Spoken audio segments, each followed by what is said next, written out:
إلا بالله العلي العظيم.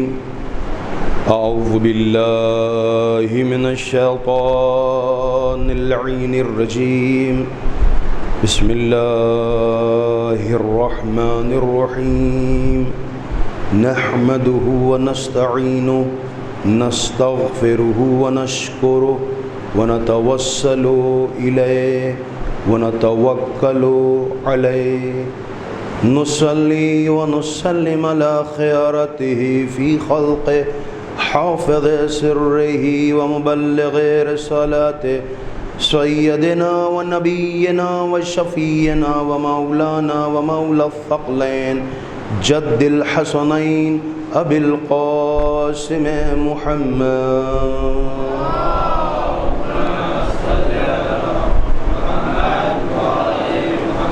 وأهل بيته الطيبين الطاهرين المعصومين المظلومين ولعنة الله على أعدائهم أجمعين. رب اشرح لي صدري ويسر لي أمري واحلل عقدة من لساني يفقهوا قولي. أما بعد فقد قال رسول الله صلى الله عليه وآله إن الحسين مصباح الهدى وسفينة النجاة. صلوات پڑھتے محمد والا.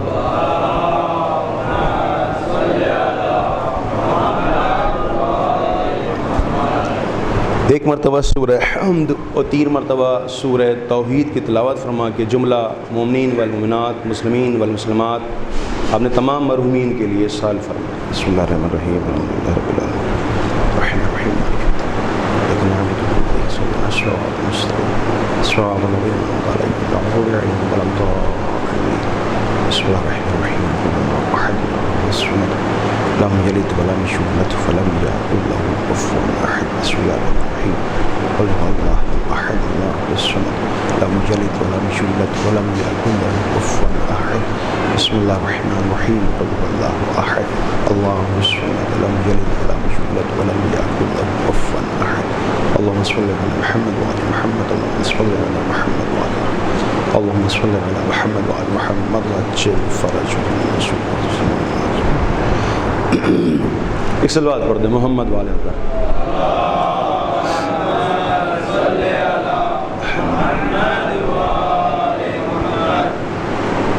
جب مجلس کے شروع میں صلوات ایسی ہے تو پھر آخر میں صلوات کیسی ہوگی؟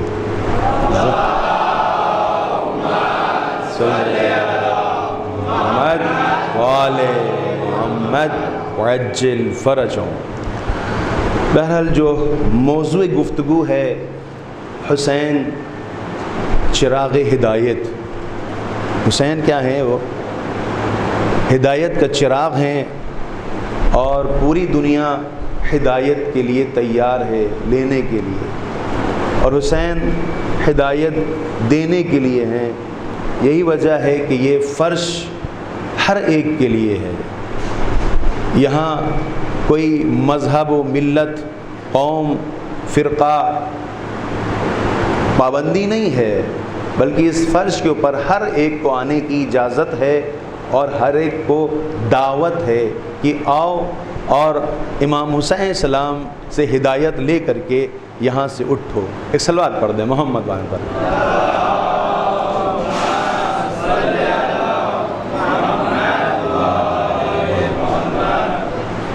تو ہدایت ہم سب لینے کے لیے آئے ہیں، اور یہ عشرہ الحمدللہ ثم الحمدللہ یہ 21واں عشرہ آئے ہیں.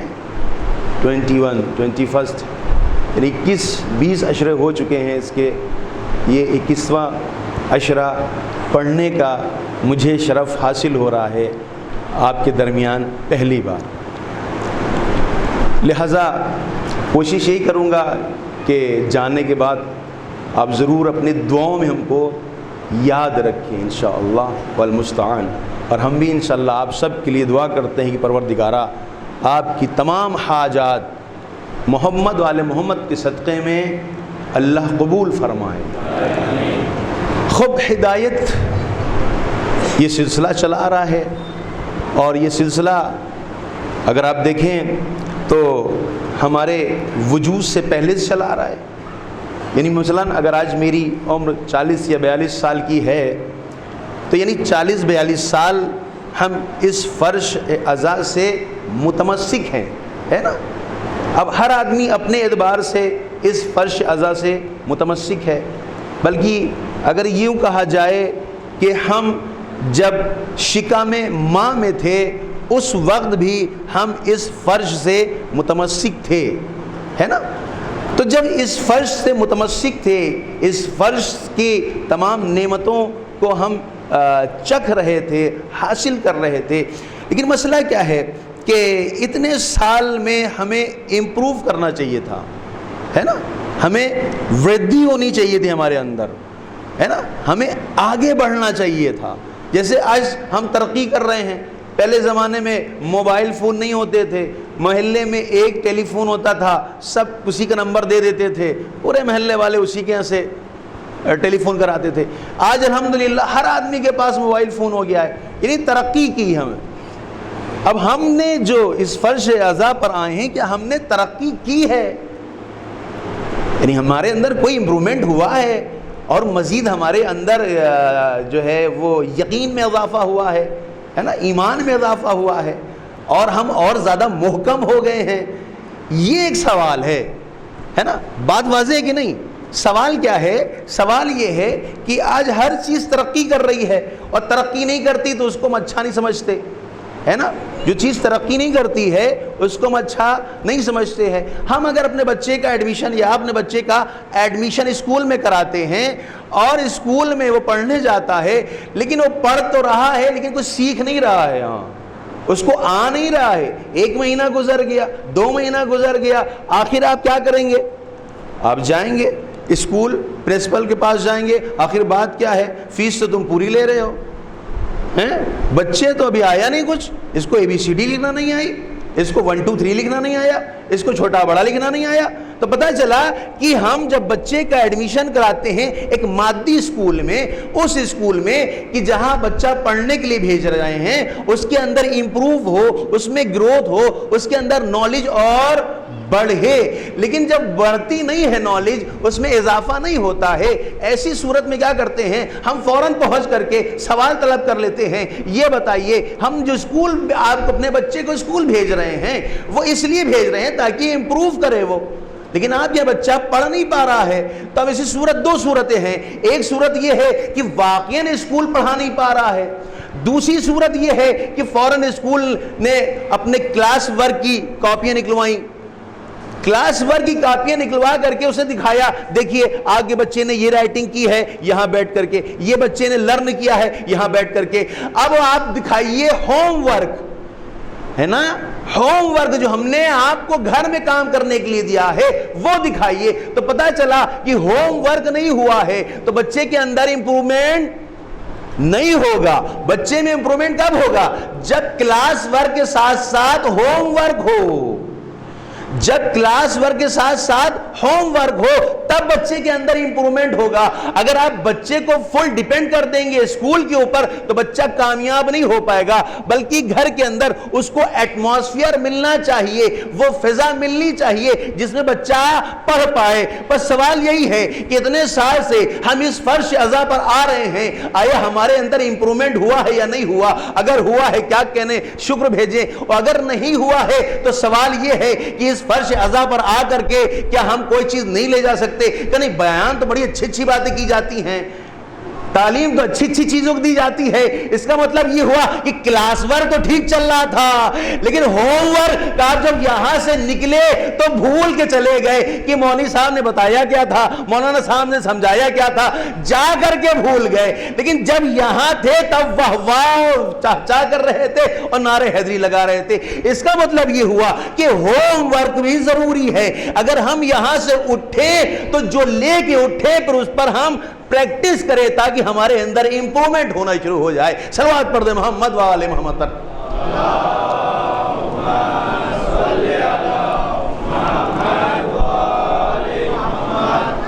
ہے نا، یا علی تو ہم لوگ کم سے کم لگا سکتے ہیں نہیں؟ یہ مطلب تو کہتے ہیں جب رمضان ہوتا ہے تب آدمی بولنے کی دل نہیں چاہتا اس کا ہے، چونکہ مطلب بھوکا ہوتا ہے اس ٹائپ سے، لیکن ابھی تو ایسا کچھ نہیں ہے نا.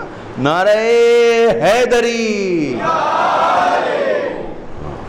تو پتہ چلا کہ صاحب ہم اتنے دن سے یہاں پہ آ رہے ہیں لیکن ہمارے اندر امپرومنٹ نہیں ہو رہا ہے آخر ہے. جبکہ آپ دیکھیں کہ جتنے بھی جوڑنے کے کام ہیں وہ سب اہل بیت کرتے ہیں اور جتنے توڑنے کے کام ہیں وہ شیطان کرتا ہے. یہاں ہے نا، جتنے جوڑنے کے کام ہیں وہ سب اہل بیت کرتے ہیں اور جتنے توڑنے کے کام ہیں وہ سب شیطان کرتا ہے. کیوں؟ اس لیے قرآن خود کہہ رہا ہے کہ بسم اللہ الرحمن الرحیم ان الشیطان عدو مبین فاتخذوہ عدوا. شیطان تمہارا کھلا ہوا دشمن ہے اور تم بھی اس سے دشمنی رکھو. دیکھیے جو قرآن دشمنی رکھنے کا حکم دے رہا ہے وہ کس سے دے رہا ہے؟ کس سے دے رہا ہے؟ چچا سے، بھائی سے، بہن سے، پڑوسی سے، عزادار سے. کس سے دے رہا ہے؟ شیطان سے دے رہا ہے. ہاں عجیب بات ہے، عجیب بات ہے. آپ دیکھیں کہ قرآن کہہ رہا ہے کہ شیطان تمہارا کھلا ہوا دشمن ہے اور اسی سے دشمنی رکھو. لیکن عجیب بات یہ ہے کہ ہماری دشمنی کس سے ہے؟ کس سے ہے؟ چچا سے. دشمنی کس سے ہے؟ عزادار سے. ہے دشمنی کس سے ہے؟ کہ صاحب اس وقت پہ دوسری مجلس بھی کر دی جائے، ایک ٹکراؤ ہو گیا، پتہ چلا پبلک بڑھ گئی، ڈیوائیڈ ہو گئی. جبکہ اسلام اس کا قائل ہے کہ جوڑا جائے. ہاں اسلام ہے جوڑنے کا. اہل بیت ہیں جوڑنے کے لیے آئے ہیں، توڑنے کے لیے نہیں آئے ہیں. تو پتہ چلا کہ اب جو ہماری جو لڑائی ہے وہ تو بھائی سے ہے، بہن سے ہے، بھتیجے سے ہے، بھانجے سے ہے. تو پھر دوستی کس سے ہوگی؟ دوستی کس سے ہوگی؟ ہاں سیدھی بات ہے، شیطان سے دوستی ہوگی تبھی ان سے دشمنی ہوگی، کیونکہ دشمنی ایک ہی سے کرنے کو بتایا گیا ہے اور وہ کون ہے؟ شیطان. تو پتہ چلا جتنی ایک دشمنی کے لیے اتنی دشمنیاں ہم نے مول لے لی. لیکن اگر اسلام کی تعلیمات پر عمل کر رہے ہوتے تو ایک دشمنی کر کے سب سے محبت لے لیتے. صلوات پڑھ دے محمد و آل محمد پر.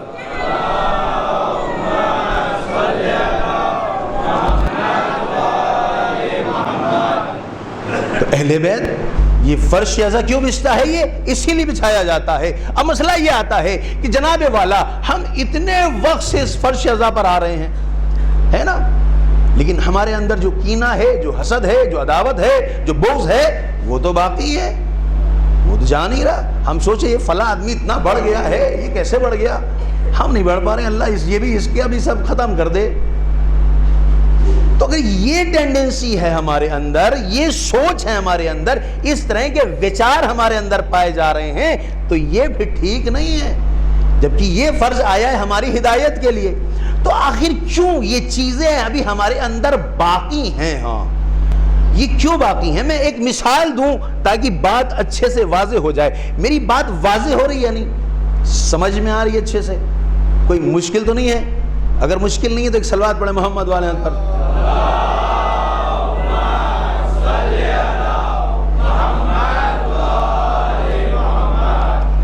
میں اور آہستہ آہستہ بولتا ہوں. میں مثال دیتا ہوں. کس چیز کی مثال دے رہا ہوں میں مثال یہ دے رہا ہوں کہ اتنے وقت سے اس فرش عذاب پر آتے ہوئے ہمارے اندر تبدیلی کیوں نہیں آ پا رہی ہے؟ آخر چینج کیوں نہیں آ رہا ہے؟ جبکہ چینج آنا چاہیے تھا. اس طرف سے تو مشکل نہیں ہے، اہل بیت کی تعلیمات کی طرف سے مشکل نہیں ہے. مشکل کس کی طرف سے ہے؟ یہ تو فیکٹ ہے ہماری طرف سے ہے. ایک تو یہ پتہ چل گیا کہ ہم ہوم ورک نہیں کر رہے ہیں تو ایک پرابلم کریٹ ہوگی. تو اب میں مثال دوں تاکہ بات واضح ہو جائے. اور آپ میگنیٹ لیں، میگنیٹ ہے نا، میگنیٹ کیا کہتے ہیں؟ چمبک کہتے ہیں نا. میگنیٹ لیں، میگنیٹ کے پاس ایک لکڑی کے ٹکڑے کو رکھ دیجئے. میگنیٹ کے پاس ایک لکڑی کے ٹکڑے کو رکھ دیجئے اور یہ کافی دن تک رکھا رہے، کافی سال تک رکھا رہے. جب اس لکڑی کے ٹکڑے کو اس میگنیٹ کے پاس سے ہٹائیے گا اور آپ اس کو کہیں چپکانا چاہیں تو چپکے گا یہ ہیں؟ اب بتائیں، اگر آپ لوگ جب تک گردن نہیں ہلائیں گے تب تک ہم آگے نہیں بڑھیں گے. ہاں اسے ہم کو پتہ تو چلے کہ ہم سمجھا پا رہے ہیں اپنی بات کو آپ تک کی، ہے نا. چمبک کے ٹکڑے کے پاس، میگنیٹ کے ٹکڑے کے پاس لکڑی کے ٹکڑے کو رکھ دیجئے، وہ سالوں سال یہ رکھا رہے، اور اس کے بعد اس لکڑی کے ٹکڑے ہٹا کر کے آپ چپکائیے تو پاور نہیں آئے گی، اس میں چھمتا پیدا نہیں ہوگی. کیوں نہیں ہوگی؟ ایک سوال ہے، کیوں نہیں ہوگی؟ آخر اس لکڑی کے ٹکڑے میں، جبکہ میگنیٹ کے اندر پاور ہے دینے کی کہ اس کے اندر چمبکی شکتی آ جائے. بات واضح ہے نا؟ چمبکی شکتی آ جائے، لیکن اس کے اندر آ نہیں پا رہی ہے. وجہ کیا ہے؟ تو آپ فوراً جواب دیں گے کہ مولانا صاحب چونکہ یہ فزکس کی بات ہے اور آپ فزکس سے دور ہیں، آپ مولانا صاحب ہیں، آپ کو سمجھ میں نہیں آئے گا. وجہ یہ ہے کہ یہ چمبک لوہے کا ہے اور یہ لکڑی کا ہے، یہ سیملر نہیں ہے، اس میں سیملرٹی نہیں پائی جا رہی ہے، اس میں یکجہتی نہیں پائی جا رہی ہے. اگر یکجہتی پائی جا رہی ہوتی تو یہ چمبک اس کو پاور دیتا اور اس کے اندر طاقت، قوت، صلاحیت اور چھمتا لینے کی بھی ہوتی ہے نا. اس کا مطلب یہ ہوگا لکڑی کے اندر وہ پاور نہیں ہے. اب یہ سالوں سال یہ چمبک کے پاس رکھی رہے گی، لکڑی کے اندر کبھی بھی وہ چمبکی شکتی نہیں آئے گی، لکڑی ہمیشہ لکڑی رہے گی. لیکن ایک آپ ننھی سی سوئی لے لیں، سوئی ہے نا. بات واضح ہو رہی کہ نہیں ہو رہی ہے؟ دیکھیے جب تک آپ گردن نہیں لائیں گے تب تک ہم نہیں سمجھ لیں گے کہ آپ لوگ سمجھ رہے کہ نہیں سمجھ رہے. ہاں، سوئی لے لے، ایک ننھی سی سوئی لے لے، چھوٹی سی، لکڑی کا ٹکڑا اتنا بڑا تھا، ایک منی سے سوئی لے لے. اس سوئی کو آپ تھوڑی دیر تک اس میگنیٹ کے پاس لگا دیں، یہ میگنیٹ پاس تھوڑی دیر لگی رہے. اب جیسے ہی آپ اس کو ہٹائیں گے، آپ چپکائیں گے، اس کے اندر وہ پاور کیا ہوگا؟ آ جائے گا. کیوں آ جائے گا؟ مولانا صاحب سمپل سی بات ہے. وہی جو چیز لکڑی کے اندر نہیں ہو رہی تھی وہ اس کے اندر ہو گئی. لکڑی میں کیوں نہیں ہو رہی تھی؟ کیونکہ سیملر نہیں تھی، ایک جہتی نہیں تھی، اس کے اندر کوئی چیز ملتی جلتی نہیں تھی. ملنا جلنا شرط ہے، لہذا سوئی تھوڑی بہت ملتی جلتی ہے، ولو حجم میں، سائز میں چھوٹی ہی کیوں نہ ہو، لیکن اس نے اپنے اعتبار سے لے لیا ہے. بس فرق یہ ہے کہ اہل بیت علیہ السلام کے لیے اللہ کیا کہہ رہا ہے؟ بسم اللہ الرحمن الرحیم، انما یرید اللہ لیذھب عنکم الرجس اہل البیت ویطہرکم تطہیرا.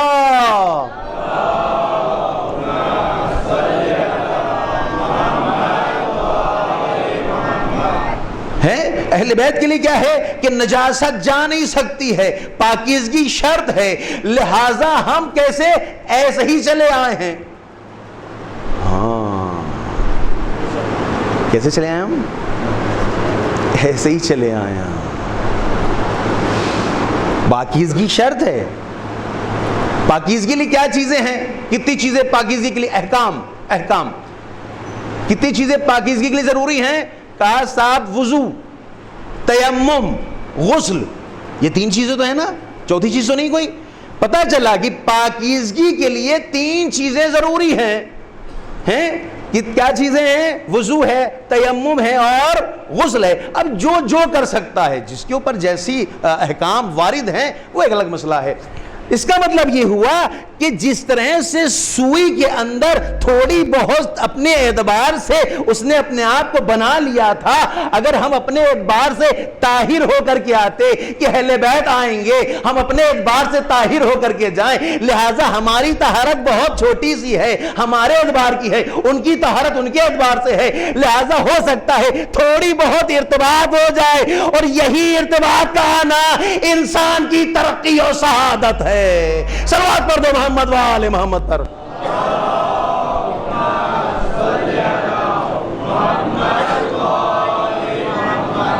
ہاں، یہ مسئلہ ہے سارا.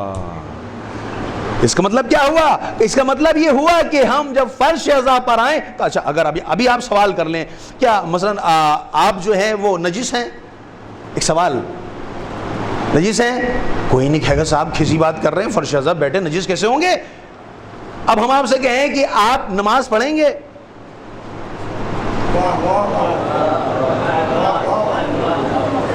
ہے توجہ ہے آپ کی؟ دیکھیے جب تک آپ گردن نہیں لائیں گے آگے نہیں بڑھیں گے ہم. اور بتایا گیا کہ رات آپ ہی کی ہے اس لیے ایک ہی مجلس پڑھنا ہے ہم کو، باقی صبح کا آپ جانے، ہمیں نہیں معلوم. ایک صلوات پڑھیں محمد والے پر.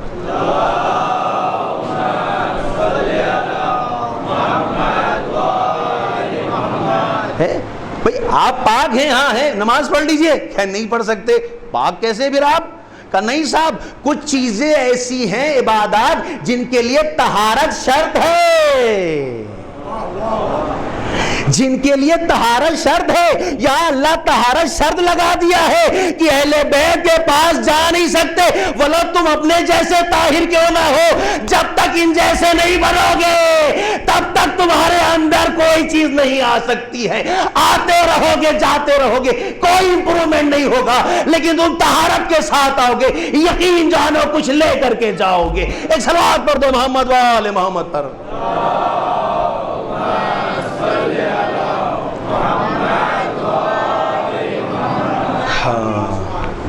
یہ مسئلہ ہے عزیز محترم. ہاں شرائط ضروری ہے، شرائط ضروری ہے. جب تک وہ شرط پوری نہیں ہوگی تب تک وہ چیز محقق نہیں ہوگی. آج عقل کیا کہتی ہے؟ شرط جب تک محقق نہیں ہوگی تب تک وہ چیز نہیں ہوگی. شرط ہے طہارت اور ہم طہارت حاصل کر کے آئے نہیں. اچھا ایک مسئلہ اور آپ دیکھیں کہ مثلا مثال کے طور پر میں مثال دوں تاکہ بات اور واضح ہو جائے. اب جب تھکنے لگیے گا تو 1-2 گھنٹہ پہلے بتا دیجیے گا تاکہ مجلس کو ختم کر دیں گے.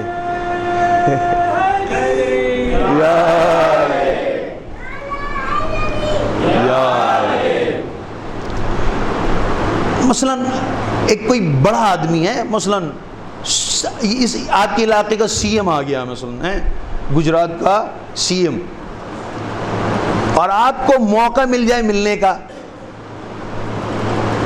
تو کیسے جائیں گے؟ لوور ٹی شرٹ میں جائیں گے؟ ہیں ایک سوال ہے، ایک سوال ہے بھائی سی ایم آیا ہے تو آپ کیسے جائیں گے؟ لوور ٹی شرٹ میں جائیں گے؟ کیا پہن کے جائیں گے؟ ہاں سب سے اچھے کپڑے پہنیں گے، اپنے آپ کو صاف ستھرا کریں گے، 4 مرتبہ آئینے میں دیکھیں گے، کئی مرتبہ بال بنائیں گے. اب کوئی لڑکا ہوگا تو ایسے سے کر کے بال بنائے گا، یوں کر کے اسکائی کر کے ہیں. ویسے الحمدللہ یہاں ایسی چیز نہیں پائی جاتی ہے، خدا سلامت رکھے جوانوں کو یہاں پر واقع. ہاں یہ بہت بڑی بیماری چل رہی ہے اس وقت. یہ وہ بیماری ہے کہ بس پوچھے نہیں.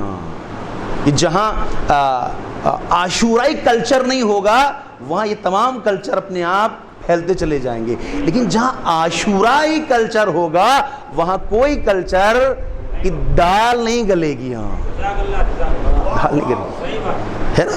تو پتہ چلا کہ جناب والا جب کسی سے آپ ملنے جا رہے ہو جتنا اسٹیٹس اس کا ہائی ہوگا اتنے اعتبار سے آپ تیار ہو کے جائیں گے، 4 مرتبہ سوچتے جائیں گے، ملیں گے تو یہ کہیں گے، ہوگا تو ایسا کریں گے، اور موقع مل گیا تو سیلفی لے لیں گے.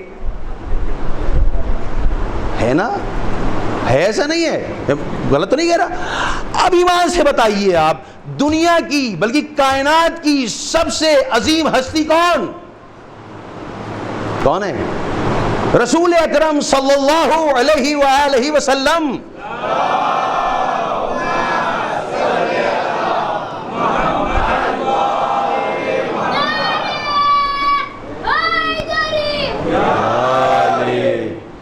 ہے نا؟ دنیا کی بلکہ کائنات کی سب سے عظیم ہستی کون ہے؟ اس سے بڑی کوئی ہے؟ آپ بتائیں جو ہم میں ٹچ میں ہو. اللہ کو تو چھوڑ دیں، وہ تو بات کی بات ہے. جو ٹچ والی ہے سب سے عظیم ہستی ہے مولا علی، شہزادی امام حسن، امام حسین، ہے نا. آپ سوچیں ایک آدمی کے لیے آدمی اتنا تیار ہو کے جاتا ہے, اتنا سج دھج کے جاتا ہے, جب تک چلتا رہتا ہے وہاں تک پہنچتا ہے اس کے ذہن میں ڈھیروں سوالات گھومتے رہتے ہیں, یہ ملیں گے تو ایسا کریں گے, وہ کریں گے تو یہ ہوگا. اور عجیب بات یہ ہے کہ ہم جب اس فرش پہ آتے ہیں جہاں 5 بڑی بڑی ہستیاں آتی ہیں, لیکن ایک بار بھی ذہن میں خیال نہیں آتا کہ نہیں پتا اگر بی بی کی چادر کی ہوا مل جائے, کہیں مولا علیہ السلام کے سہارے کا حل مل جائے, پتا چلا یا امام حسین السلام چھو کے نکل جائے تو ہماری زندگیاں بدل جائیں گی. اگر پہلے سے تیاری کر کے آتا ہے تو وہ چیز ملتی ہے, لیکن اگر ایسے ہی چلا آتا ہے تو کچھ عطا نہیں ہو پاتا. صلوات پڑھ دے محمد و آل محمد پر.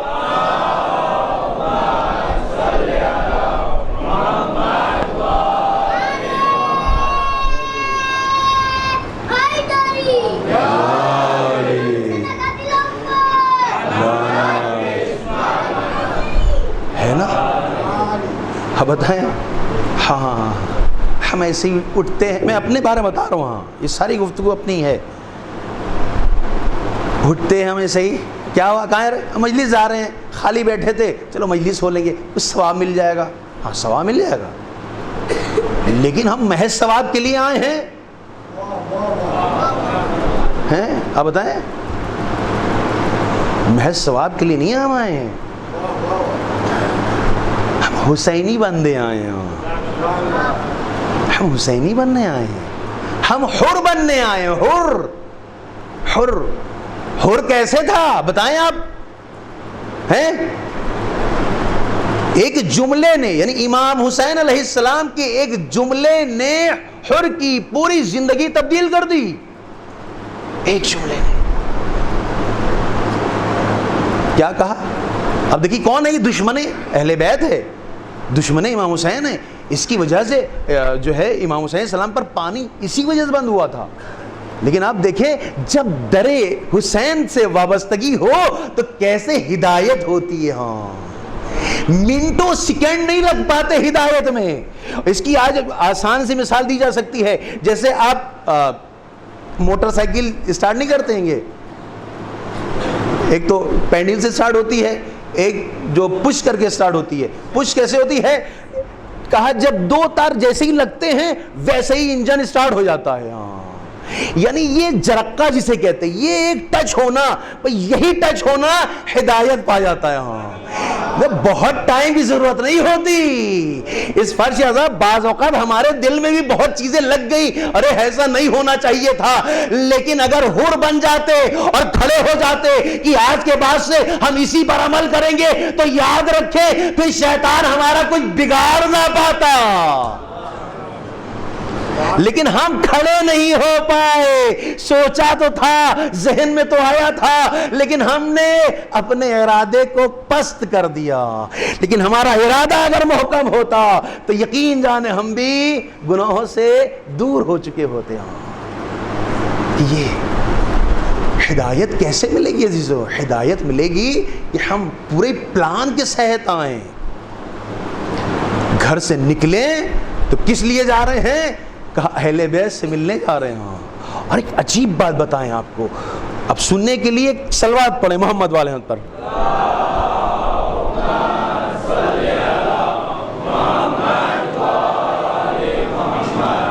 اچھا آپ دیکھیں,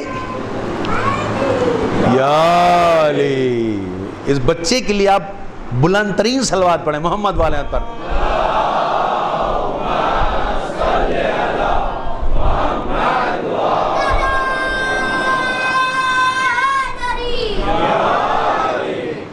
ہے نا, ہدایت کے لیے کیا ہے, ہمیں پلان کی ضرورت ہے. پلان کریں جب گھر سے نکلیں. ہاں جو علماء کیا کہتے ہیں, آپ دیکھیں جیسے ہمارا علم ہوتا ہے ویسی ہماری گفتگو ہوتی ہے. آپ مثلا ہم سے پوچھیں گے مولانا صاحب کہاں جا رہے ہو, تو ہم کیا بولیں گے, مجلس جا رہے ہیں, ہے نا, ایسے ہی ہے نا, کوئی سنکوچ کی بات تو نہیں اس میں, سب یہی کہیں گے کہاں جا رہے بھائی, مجلس جا رہے. عجیب ہے دیکھیں. لیکن جب ایک عارف اہل بیت کو جاننے والا قرآن پر نظر رکھنے والا کہتا ہے کہ دیکھو کبھی بھی یہ مت کہو کہ ہم مجلس جا رہے ہیں۔ مجلس کسے کہتے ہیں؟ کہتے ہیں مجلس کہتے ہیں جہاں دو لوگ سے زیادہ لوگ اکٹھا ہوں، اسے کہتے ہیں مجلس۔ جلسہ یجلسو مجلس، بیٹھنا، یعنی 3 لوگ سے عربی میں جو پلورل بنتا ہے، بہووچن بنتا ہے، وہ 2 سے 3 لوگ ہوں وہ کہتے ہیں پلورل ہو جاتا ہے، اس سے 3 لوگ کا بیٹھنا کہلاتا ہے مجلس۔ کیا فرماتے علماء بزرگ؟ کہتے ہیں کہ اگر تم سے پوچھا جائے کہ کہاں جا رہے ہو تو یہ مت کہو کہ ہم مجلس جا رہے ہیں، بلکہ کہو کہ حرم حسین جا رہے ہیں۔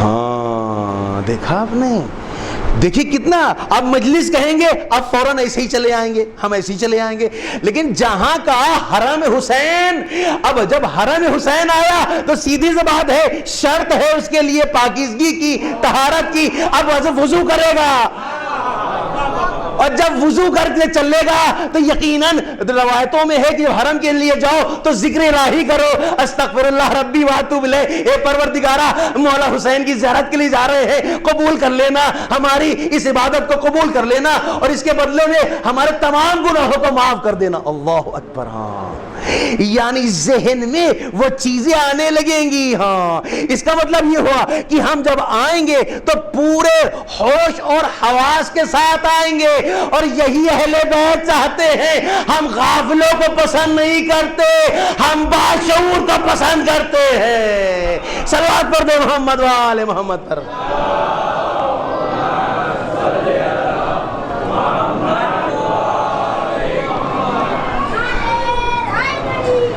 یا علی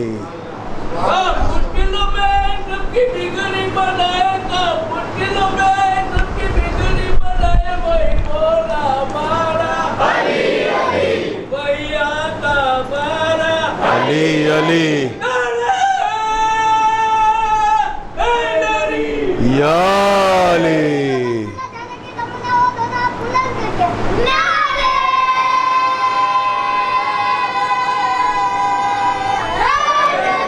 یا علی۔ سلامت رہیں، خدا آپ سب کو سلامت رکھیں انشاءاللہ۔ تو پتہ چلا کہ جب انسان ارادہ کر کے آتا ہے تو اس کی ویسی ایکٹیویٹیز ہوتی ہے۔ اب ہم اگر کچھ لینا ہے تو صورتحال یہ ہو گیا کہ ہم کہاں جا رہے ہیں؟ مجلس نہیں جا رہے ہیں، حرم حسین جا رہے ہیں۔ حرم حسین جانے کے لیے شرط طہارت کی ہے، طہارت کیا، اب کیا ہوگا کہ استغفار کرتے ہوئے جاؤ، ذکر الہی کرتے ہوئے جاؤ۔ ہاں اب جب تم آئے ہو، اور امام حسین چاہتے ہی یہی ہیں، ہاں کہ تم آؤ لیکن شعور کے ساتھ آؤ، بے شعوری کے ساتھ نہ ہو۔ آج مسئلہ یہ ہے کہ ہمارے سماج میں بے شعوری بہت ہو گئی ہے، بے شعوری بہت ہو گئی ہے۔ بے شعوری کا مطلب یہ نہیں ہے کہ جہالت، نہ، بے شعوری کا مطلب جہالت نہیں ہے، یہ کبھی مت سوچیے گا۔ بعض اوقات علم رکھتے ہوئے بھی انسان شعور کا استعمال نہیں کرتا ہے، نہیں۔ میں مثال دے دوں، باہر سے معذرت، ہاں معاف ضرور کر دیے گا، بعد میں کچھ نہ کہیے گا۔ ایک صلوات پڑھے محمد والے پر۔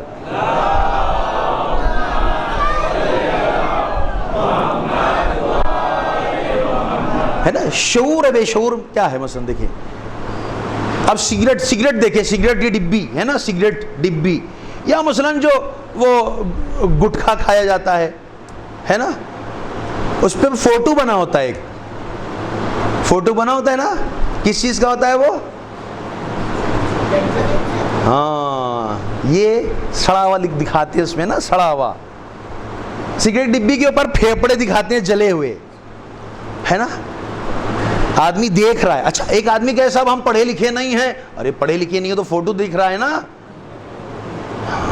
فوٹو دکھ رہا ہے۔ بھائی آدمی انگلش نہیں پڑھتا اور پڑھنا نہیں آتا، لیکن فوٹو بھی چھاپا گیا اس کے لیے۔ اس کا مطلب یہ ہے کہ یہ جو کھا رہا ہے یہ سب دیکھ داغ کے کھا رہا ہے، اس کا مطلب شعور ہے اس کو۔ اگر یہ نہ کھائے تو بہتر تھا، لیکن چونکہ بے شعوری میں کھا رہا ہے، یعنی یہ کیا کہلائے گی؟ اس کی بے شعوری کہلائے گی۔ اس کا مطلب ایسا نہیں کہ اس کو جاہل تھا، نہ جہالت نہیں تھی یہاں کے اوپر، علم تھا، علم ہونے کے بعد بھی وہ کام کرے، اسے کہتے ہیں بے شعوری۔ اور اسلام اسے پسند نہیں کرتا، اسلام بالکل پسند نہیں کرتا۔ اسلام کیا کہتا ہے؟ شعور رکھو۔ کس لیے؟ کہ تمہارے بہت دشمن ہیں، تمہیں ہر طرح سے توڑنے کی کوشش کی جائے گی، کچھ شیطان تمہیں توڑے گا، کچھ تمہارے اندر تمہارا نفس لوامہ تمہیں توڑے گا، کچھ دوسرے دشمن جو باہر بیٹھے ہوئے ہیں، کھانے کے ذریعے، پینے کے ذریعے، لباس کے ذریعے، یہ تمام کے ذریعے تمہارے ایمان کو ڈیمیج کرنے کی کوشش کریں گے۔ لیکن یاد رکھو، اگر شعور ہوگا تو تم کسی کے بہکائے میں نہیں آؤ گے، بلکہ حسین کا دعوت تھامے رہو گے۔ ہاں، لیکن اگر شعور نہیں رہا تب مسئلہ پیچیدہ ہو جائے گا۔ آج مسائل ہیں شیعت کو توڑنے کے لیے، شیعت کے خلاف کتنے گروہ بنا دیے گئے ہیں، آپ دیکھیں کتنے گروہ بنا دیے شیعت کے خلاف، اور ہر گروہ اپنا ایک حساب کتاب لے کے چل رہا ہے۔ کیوں توڑا جا رہا ہے شیعت کو؟ ہے اچھا، جو ہیں بھی اس میں بھی توڑا جا رہا ہے، ایک دوسرے کو الگ کیا جا رہا ہے، جبکہ ہم نے کیا کہا؟ اہل بیت جوڑنے کے لیے آئے ہیں، توڑنے کے لیے نہیں آیا۔ اگر ہم توڑ رہے ہیں ایک دوسرے کو تو اس کا مطلب ہم اہل بیت والا کام نہیں کر رہے ہیں۔ اگر ہم توڑ رہے ہیں ایک دوسرے کو تو ہم اہل بیت والا کام نہیں کر رہے، لیکن اگر جوڑ رہے ہیں تو اس کا مطلب یہ ہے کہ ہم اہل بیت کی ماموریت کو انجام دے رہے ہیں۔ اگر توڑنے والا بات ہوتی تو مولا حسین اسلام راستے میں جب مدینے سے نکلے ہوئے تھے تو کسی سے نہ کہتے، اور جو تھا اس سے بھی نکال دیتے کہ تم کیا ہوگے ہیں۔ لیکن آپ دیکھیں امام حسین السلام نے ہر ایک سے کہا جو ملتا گیا ہمارے ساتھ چلو گے؟ ہیں عبداللہ ابن عمر سے ملاقات کی، پوچھا کہاں جا رہے ہیں فرزند رسول؟ کہا کربلا جا رہے ہیں۔ کہا ارے وہاں نہ جائیے، وہاں کے بارے میں آپ کے بارے میں بتایا گیا ہے کہ نہیں جانا ہے، کیا تم چلو گے؟ کہ یا رسول اللہ ہماری تلوار حاضر ہے، ہمارا گھوڑا حاضر ہے، ہم پیسے دے رہے ہیں آپ کو۔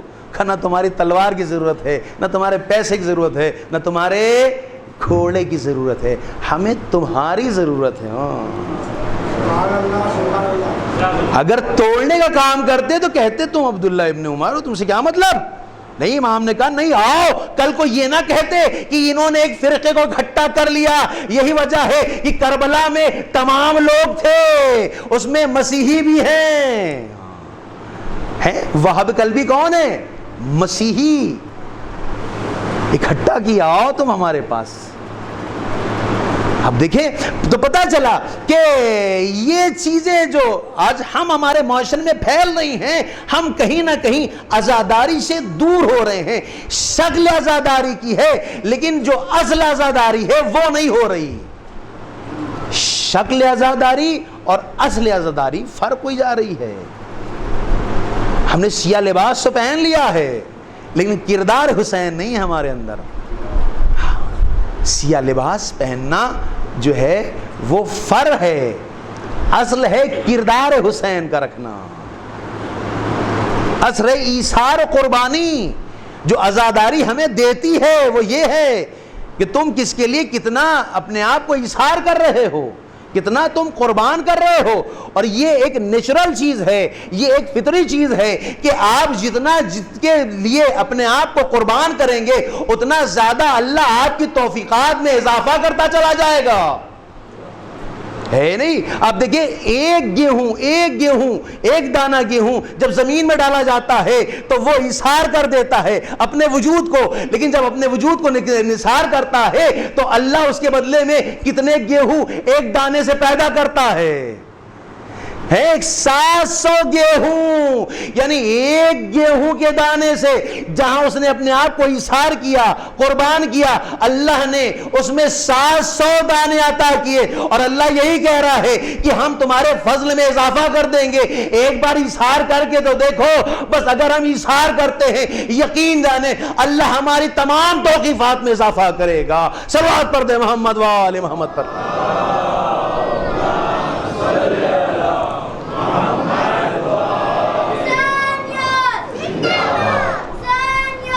زندہ آباد، مردہ آباد، مردہ آباد، یا علی، یا علی، یا علی، یا علی، یا علی۔ توجہ فرمائی، ہدایت ایک لہجے میں ہوتی ہے عزیزو، ہاں ایک سیکنڈ میں، ایک لمحے میں ہدایت ہوتی ہے۔ حر کو کیا کہا تھا؟ حر کون تھا؟ دشمن تھا، خلاف تھا، اپوزٹ تھا۔ امام نے کیا کہا؟ اے حر تیری ماں تیرے ماتم میں بیٹھے، حر تیری ماں تیرے ماتم میں بیٹھے۔ حر نے کیا جواب دیا کہ آقا ہم آپ کی ماں کے لیے ایسا نہیں کہہ سکتے۔ ہاں آپ نے دیکھا کہ یہ چھوٹی سی چنگاری امام حسین نے حر کے ذہن میں چھوڑ دی۔ یہ چنگاری آتے ہی حر تڑپ گیا، جیسے ہی زبان سے کلمات نکلے کہ ہم آپ کی ماں کے لیے جملے نہیں بول سکتے، بس فوراً آیا کہ جس کی ماں اتنی باعظمت ہو، اگر اس کے بیٹے کو شہید کریں گے تو اس کی ماں کو کیا منہ دکھائیں گے۔ ہاں بس یہ انقلاب تھا حر کے اندر، جو پوری رات ٹہلا، پوری رات ٹہلا، صبح تک ٹہلتا رہا، آخر سمجھ نہیں پا رہا تھا کہ کرنا کیا ہے۔ شیطان کیا کہہ رہا تھا؟ مال ہے، دولت ہے، شہرت ہے، عزت ہے، قدرت ہے، طاقت ہے۔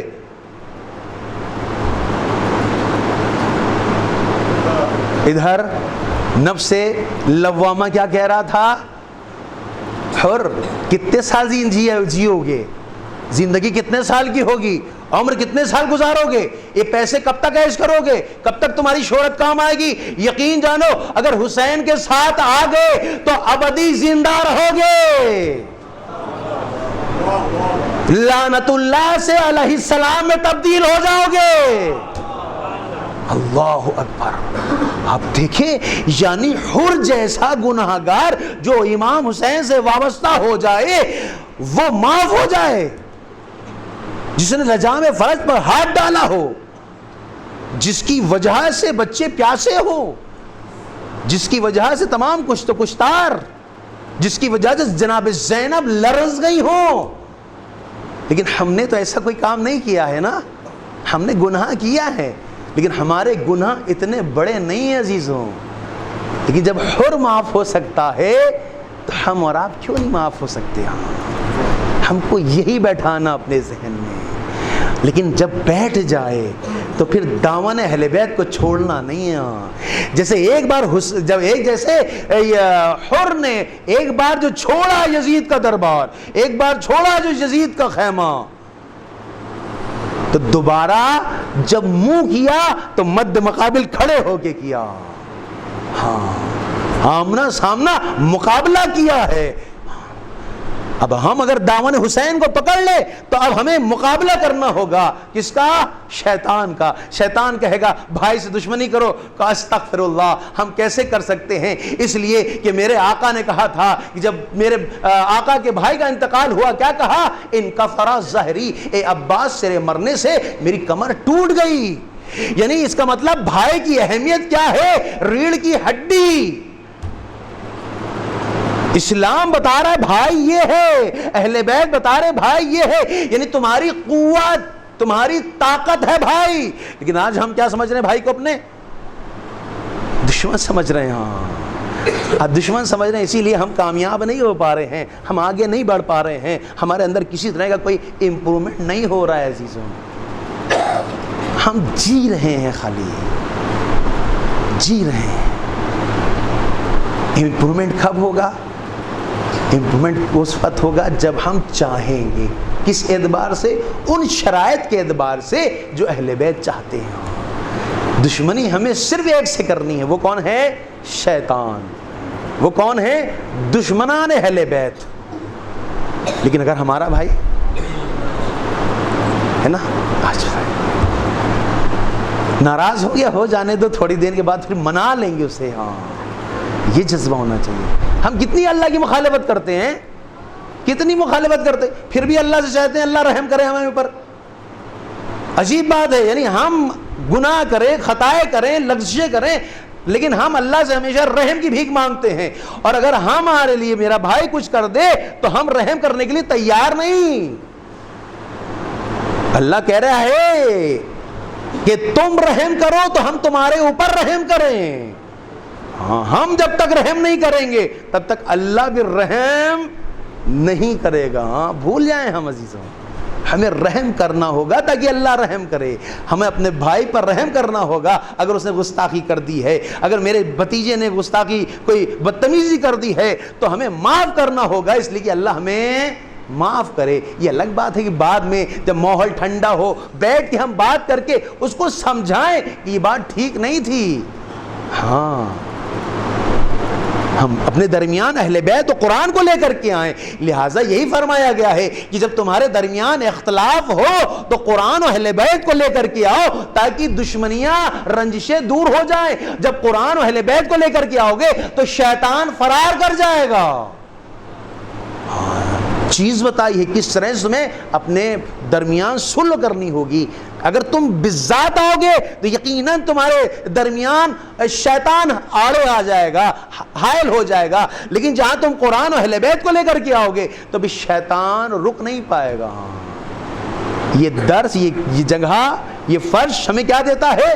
ہدایت دیتا ہے۔ ان الحسین مصباح الہدی و سفینۃ النجات، بے شک حسین کیا ہیں؟ چراغ ہدایت ہیں، ہاں وہ نجات کی کشتی ہیں عزیزو۔ امام رضا علیہ السلام فرماتے ہیں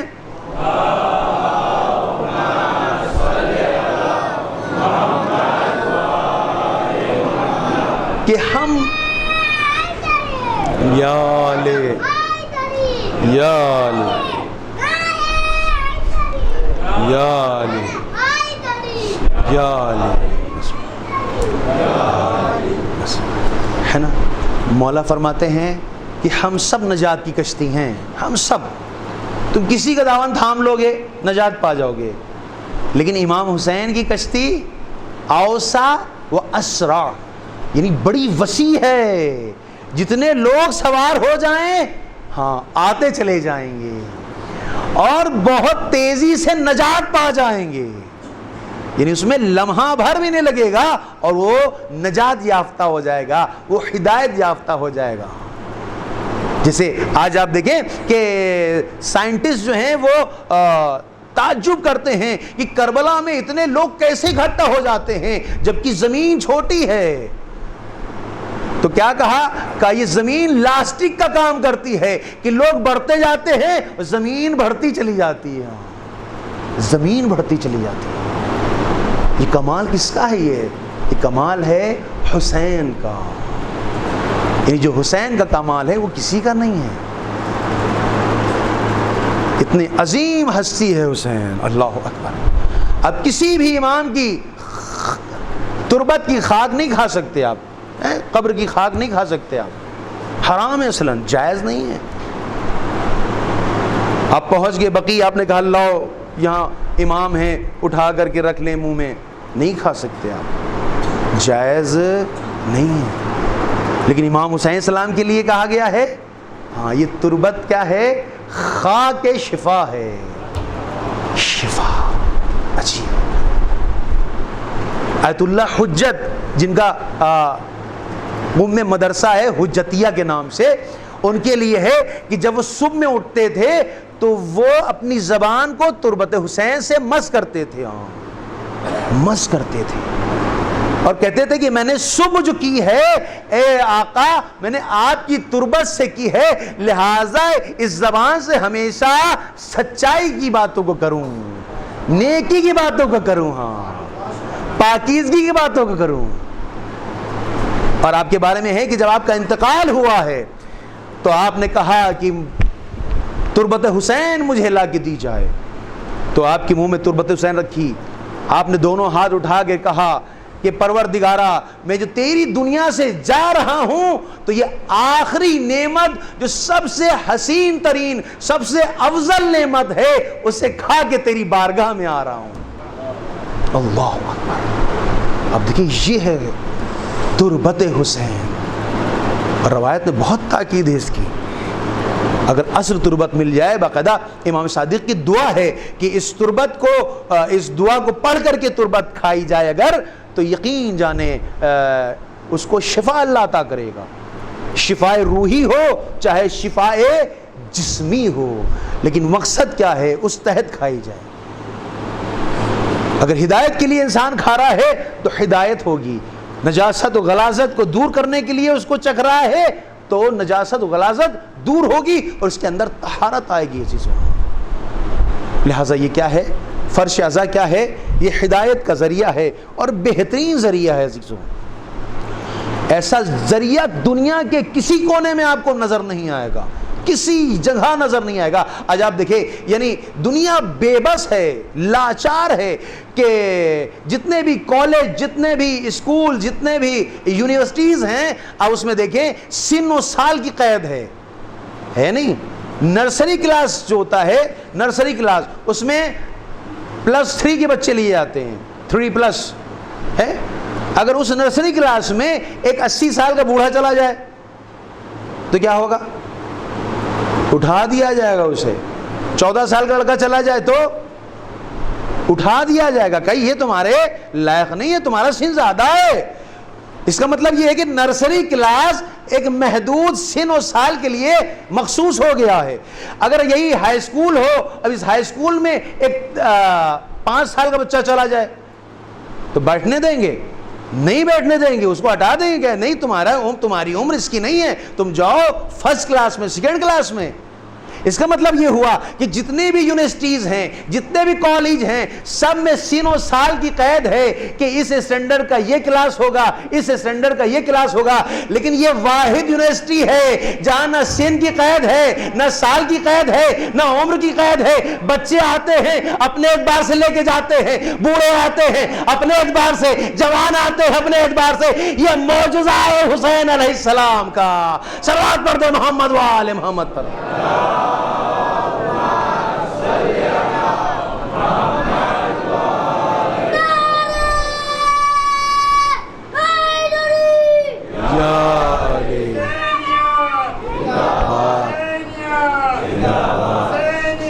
زندہ باد یا علی یا علی۔ توجہ فرمائی، یہ معجزہ ہے قسم خدا کی، یہ معجزہ جس براہ راست ہم دیکھ سکتے ہیں، ہمیں کہیں جانے کی ضرورت نہیں ہے کہ ہم ڈھونڈیں معجزہ کہاں ہو رہا ہے، یہ خود معجزہ ہے۔ بچے بیٹھے ہیں، بوڑھے بیٹھے ہیں، ہر سین و سال کا آدمی اپنے اعتبار سے لے کے جا رہا ہے۔ کیسے لے کے جا رہا ہے؟ کہا جو یہاں لوگ موجود ہیں، جو پاک ہستیاں موجود ہیں، وہ ذہنوں کو دیکھ کر کے چیزوں کو دے رہی ہیں۔ یہ بچہ ہے اس کو یہ دو، یہ جوان ہے اس کو یہ دو، یہ بوڑھا ہے اس کو یہ عطا کرو۔ یہ معجزہ ہے واقعا،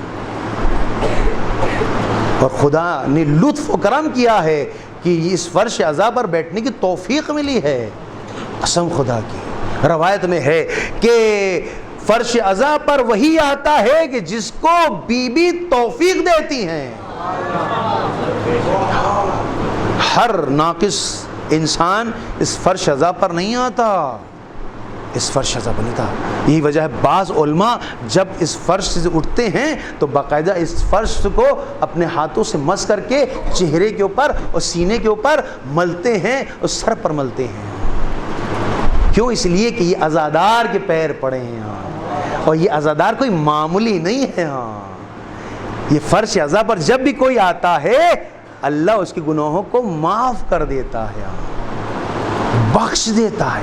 اب یہ الگ بات ہے کہ یہ جو معاف کر دیا ہے اللہ نے، اب اس کی ذمہ داری اس کے اوپر ہے کہ اس کی حفاظت کرے وہ۔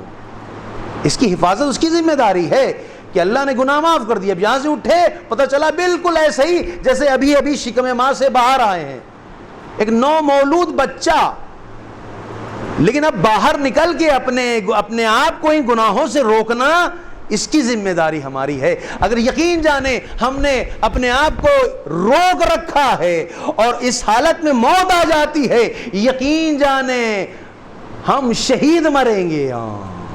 الا من مات علی حب آل محمد ماتا شہیدا ماتا مغفورا ماتا مستکمل الایمان.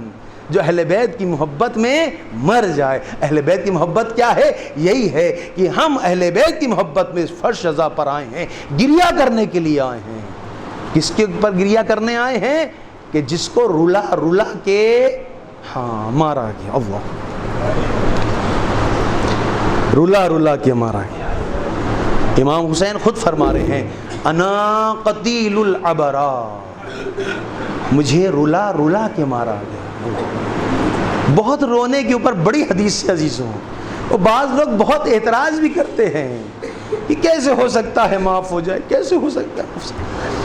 آپ کو میں بتاؤں, آقا وحید خراسانی دامہ عزت عالی فرماتے ہیں, آپ کہتے ہیں کہ آپ دیکھیں خود حسین ہم نہیں سمجھ پائیں گے, خود خون حسین اگر آپ دیکھنا چاہیں تو خون حسین, خود خون حسین جنت کے اس مقام کے اوپر ہے کہ جہاں پر شہداء, صدیقین, انبیاء, اوصیاء جانے کی خواہش کریں گے.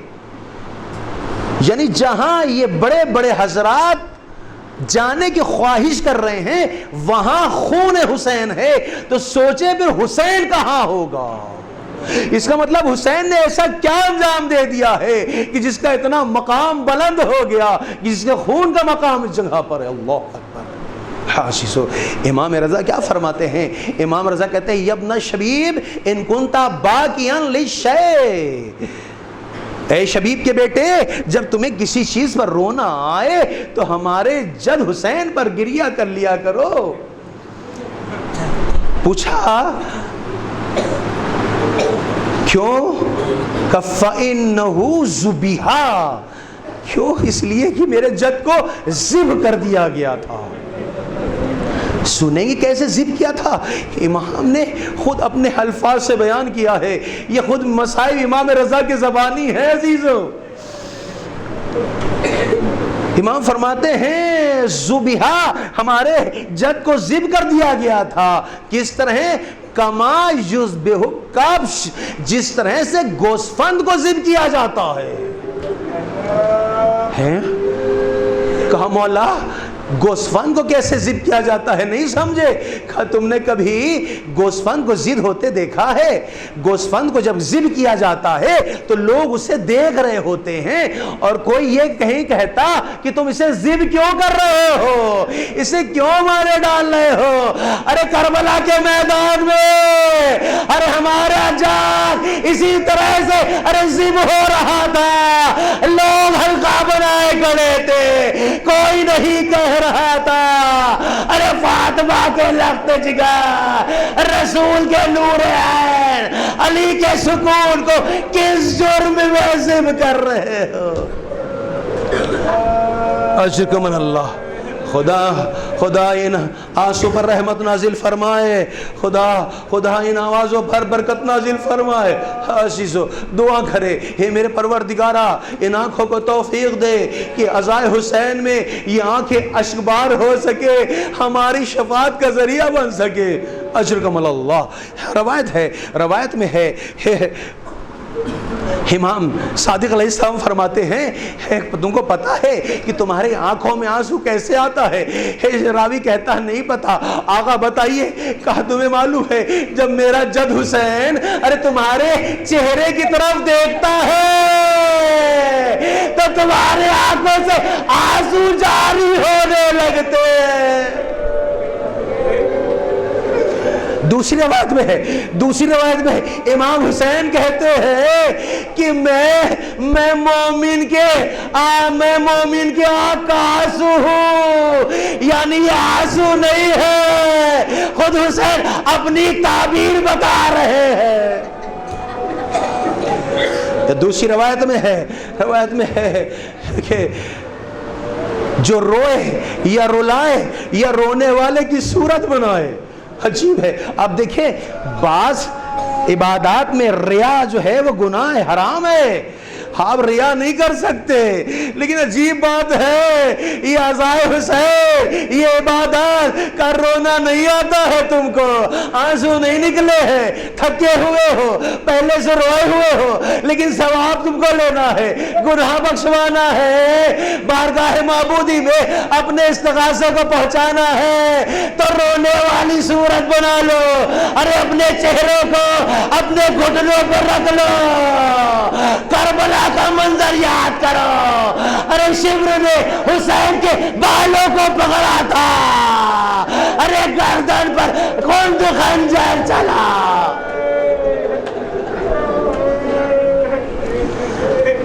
شمر سے کسی نے پوچھا تھا، ہے شمر یہ بتاؤ کہ تم جب حسین کا گلا ذب کر رہے تھے تو تمہیں دیر کیوں لگی؟ شمر کہتا ہے کہ جب میں خنجر حسین کے گلے پہ چلانا چاہتا تھا، ارے کوئی معظمہ اپنے ہاتھوں کو بڑھا دیتی تھی، چکیا پیس کے پالا ہے. ارے میرے بیٹے کا گناہ کیا ہے؟ اجرکم اللہ. عزیزو بعض مسائب بہت سخت ہے، دل پھٹ جاتا ہے. عزیزو روایت میں ہے کہ جب امام حسین علیہ السلام کو لشکر آدھا نے گھیر لیا تھا، جناب زینب تلہ زنبیہ پہ کھڑی تھی اور ایک چھوٹا سا بچہ عبداللہ ابن حسن اپنی پھوپھی کا ہاتھ پکڑے کھڑا تھا. ایک مرتبہ پھوپھی سے پوچھتا ہے، پھوپھی اماں ہمارا چچا نظر نہیں آتا. پھوپھی کہتی ہے لشکر آدھا میں گھر چکا ہے، ارے کچھ دیر کے بعد ارے تیرا چچا شہید کر دیا جائے گا. روایت کہتی ہے ایک مرتبہ ننھے سے بچے نے پھوپھی کا ہاتھ چھڑایا، کربلا کے زمین پر دوڑتا ہوا بچہ، پیچھے زینب، آگے بچہ. زینب کہتی ہے اے بیٹا ٹھہر جا، رک جا. ارے جب بچہ حسین کے قریب پہنچ چکا تھا، ایک مرتبہ حسین کی آواز آئی، زینب خیمے کی طرف چلی جا. روایت کہتی ہے ایک جو حلقہ بنا تھا نا، بچے نے اس حلقے کو توڑا، ارے اپنے آپ کو چچا پر گرا دیا. چچا پر گرایا، اپنے آپ کو چچا پر گرایا. ایک مرتبہ ایک ملعون نے تلوار کا حملہ حسین پر کرنا چاہا، ننھے سے بچے کو کچھ سمجھ نہ آیا، اس نے اپنے چھوٹے سے ننھے سے ہاتھوں کو آگے بڑھا دیا. ارے آگے بڑھنا تھا، غضب ہو گیا، تلوار تو چلی، حسین کیسا بدلا کیا، ننھے ارے بازو کٹ گئے.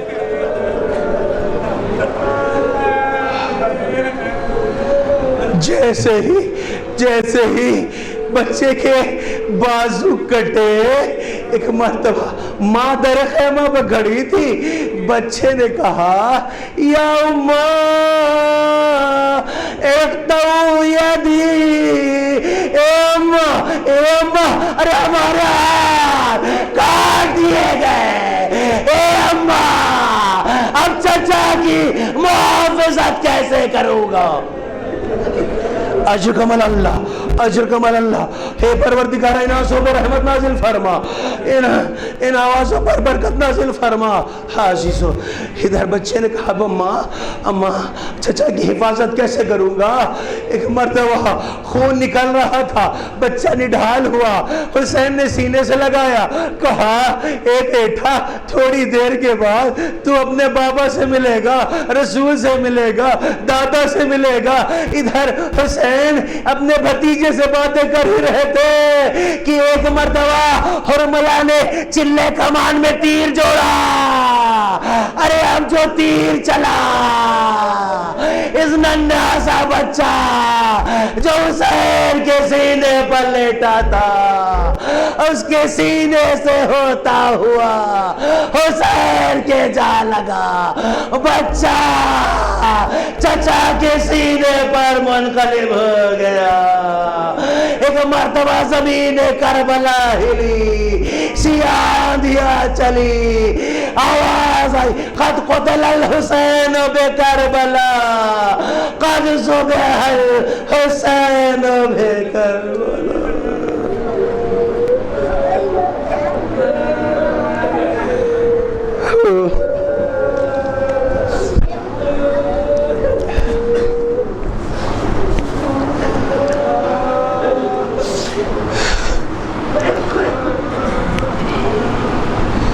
سيعلم الذين ظلموا أي منقلب ينقلبون إنا لله وإنا إليه راجعون. پروردگارہ بحق محمد وآل محمد اس عمل خیر قبول فرما, ان آنسوں پہ اپنی رحمت نازل فرما. معبود مزید ان آنکھوں کو توفیق دے کہ عزائے حسین میں زیادہ سے زیادہ اشکبار ہو سکیں. پروردگارہ بحق محمد وآل محمد ان آنسو اس فرش ازا کے صدقے میں ہم سب کے والدین, اجداد اور جداد کے گناہ کبائر صغائر کو معاف فرما. معبود ہم سب کو, ہماری نسلوں کو توفیق دے کہ ہم سب تعلیمات قرآن, تعلیمات اہل بیت پر عمل کر سکیں. معبود بحق محمد والے محمد ہم سب کو, ہماری نسلوں کو شیاطین کے اشرار سے محفوظ فرما. معبود تمام آفات زمینی آسمانی سے محفوظ فرما. پروردگارہ بحق محمد والے محمد جہاں جہاں بھی مسلمین, مسلمات, مومنین, مومنات, محبان البیت, شیعان حیدر کرار ہیں, ان کی جان, مال, عزت, آبرو کی حفاظت فرما. پروردگارہ بحق محمد والے محمد جو مقروض ہیں ان کے قرض غدا فرما, جو مریض ہیں انہیں شفاء کامل اللہ عنایت فرما. معبود جو تندرست ہیں انہیں غنی فرما. پروردگار جو بچے پڑھ رہے ہیں انہیں کامیاب فرما, جو نہیں پڑھ پا رہے معبود ان کی ہدایت فرما. معبود بحق محمد والے محمد جن کے کاروبار ختم ہو گئے ہیں دوبارہ سے احیاء فرما. جو کاروبار چل رہے ہیں اس میں برکات عنایت فرما. معبود جو صاحب اولاد نہیں ہیں جناب علی ازر صدقے میں انہیں اولاد نرینہ عنایت فرما. پروردگارہ بحق محمد والے محمد ہم سب کے رزق مانوی اور رزق مادی میں اضافہ فرما. پروردگارہ جو اس فرش عزا سے اٹھے تو ہم سب گناہ کبائر صغائر معاف ہو چکے ہوں. معبود ہم سب کو توفیق دے کہ ہم سب اہل بیت علیہ السلام کی تعلیمات پر عمل کر سکیں. میرے معبود اس وقت تک موت نہ آئے جب تک امام زمانہ ہم سے راضی خوشنود نہ ہو جائے. معبود جب اس دنیا سے جائیں تو ایک ہاتھ میں داؤن بیت دوسرے ہاتھ میں قرآن ہو. پروردگارہ بحق محمد وآل محمد دعا میں دعا ہے پروردگارہ جن لوگ نے جس طرح سے بھی اس عشرے میں معاونت کی ہے, دام درہم سخن, معبود ان کی تمام دلی حاجات قبول فرما, تمام مشکلات کو دور فرما, کہ رزق روزی میں اضافہ فرما. معبود ہم سب کو توفیق دے کہ ہم سب عزائے حسین میں بڑھ چڑھ کر کے حصہ لے سکے. معبود بحق محمد والے محمد دعا میں دعا امام کے ظہور میں تعجیل فرما, ہم سب کو ان کے اعوان سال میں شمار فرما. ربنا تقبل منا انک انت السمیع العلیم. ایک مرتبہ سورہ حمد, 3 مرتبہ سورہ اخلاص کی تلاوت فرما کے جملہ مومنین والمومنات, مسلمین والمسلمات, اپنے تمام مرحومین کے لیے اور بالخصوص یہ جو جن لوگوں نے بھی اس عشرے کو انعقاد کیا ان کے تمام مرحومین کے لیے اس حال فرماتے ہیں. بسم اللہ.